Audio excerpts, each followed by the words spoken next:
مومن کا معاملہ بھی بڑا عجیب ہے کہ اسے اگر تکلیف ہوتی ہے تو اس پر وہ صبر کرتا ہے، یا اسے خوشی ملتی ہے تو اس پر وہ شکر کرتا ہے، تو دونوں صورتوں میں اللہ اس کو اجر عطا کرتا ہے۔ اور یہ صرف شان مومن کی ہی ہے کہ وہ مصیبت پر صبر کرے، بلکہ فرمایا کہ مومن کے پاؤں میں کانٹا بھی چبھتا ہے تو اس کا بھی اس کو اجر دیا جاتا ہے، اس کے درجے بلند ہوتے ہیں، اس کے گناہ معاف کر دیے جاتے ہیں، اس کی خطاؤں سے درگزر کر لیا جاتا ہے۔ لیکن یہ مشروط ہے اس تکلیف کو صبر کے ساتھ برداشت کرنے سے۔ اگر وہ واویلا کرتا ہے، ناشکری کے کلمات کہتا ہے، تو تکلیف تو ختم نہیں ہوتی لیکن اجر زائل کر دیا جاتا ہے۔ تو اس لیے ہمیں ہر صورت کے اندر صبر کے دامن کو مضبوطی سے تھامنے کی تلقین کی گئی ہے، اور اہل ایمان کو یہ بھی سبق دیا گیا کہ جب انہیں کوئی بھی مصیبت پہنچتی ہے تو وہ کہتے ہیں انا للہ و انا الیہ راجعون، کہ ہم اسی کے ہیں اور اسی کے حضور پلٹ کے جانا ہے۔ تو یہ وہ امر ہے کہ جو ان کی طبیعت کے اندر ٹھہراؤ پیدا کرتا ہے اور ان کی زندگیوں کے اندر اللہ تعالیٰ جل شانہ پر جو یقین ہے اس کا پتہ دیتا ہے۔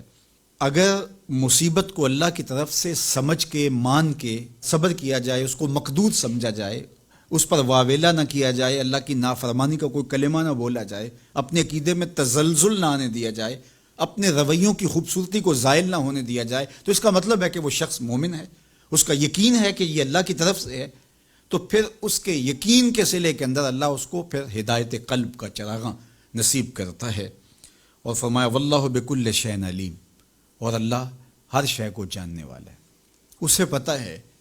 کہ کسی پر مصیبت نازل کیوں کرنی ہے، اور اس مصیبت سے اس کا امتحان لینا مقصود ہے، اس کے درجوں کو بلند کرنا مقصود ہے، اس کے گناہوں کو معاف کرنا مقصود ہے، اس کو کسی آزمائش میں ڈال کر کے اس کو مزید کندن بنانا مقصود ہے، یا اس کا کیا مقصود ہے، اس کو سزا دینا مقصود ہے، یہ اسے پتہ ہے۔ تمہارا رب تمہاری طرف آنے والی جو تکلیفیں ہیں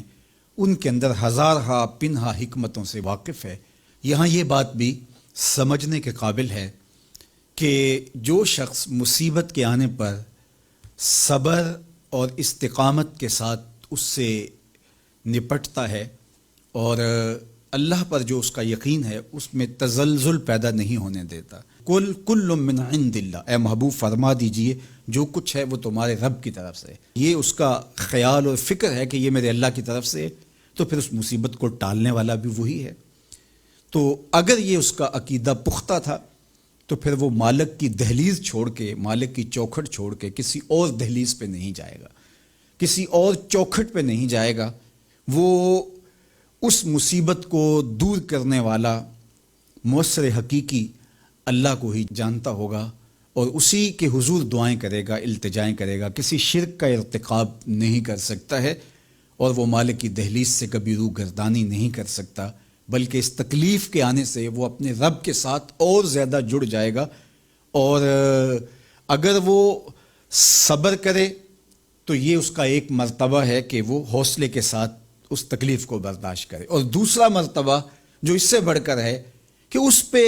اللہ کی رضا کے سانچے میں اپنے آپ کو ڈھال لے کہ جے سونا میرے دکھ وچ راضی، میں سکھ نو چلے ڈاواں۔ اگر وہ اس بات پہ راضی ہے تو کوئی بات نہیں ہے، میں اس پہ راضی ہوں کہ میرے رب کی یہ رضا ہے۔ تو یہ دونوں چیزوں کا مل جانا، یا دونوں میں سے کسی ایک کا مل جانا، یہ اللہ کی طرف سے اس کو دیا گیا انعام ہے جو اس مشکل حالات میں اس کو حاصل ہوتا ہے۔ اب وہ کس کیفیت میں ہے اللہ تعالیٰ اس کو خوب جانتا ہے، کہ وہ اس پہ صبر کر رہا ہے یا اس کا اندر ڈول رہا ہے، اس کا عقیدہ کمزور تھا اور وہ کمزوری کے باعث جو ہے وہ تزلزل کا، تذبذب کا شکار ہو گیا، تو یہ تمہارا رب خوب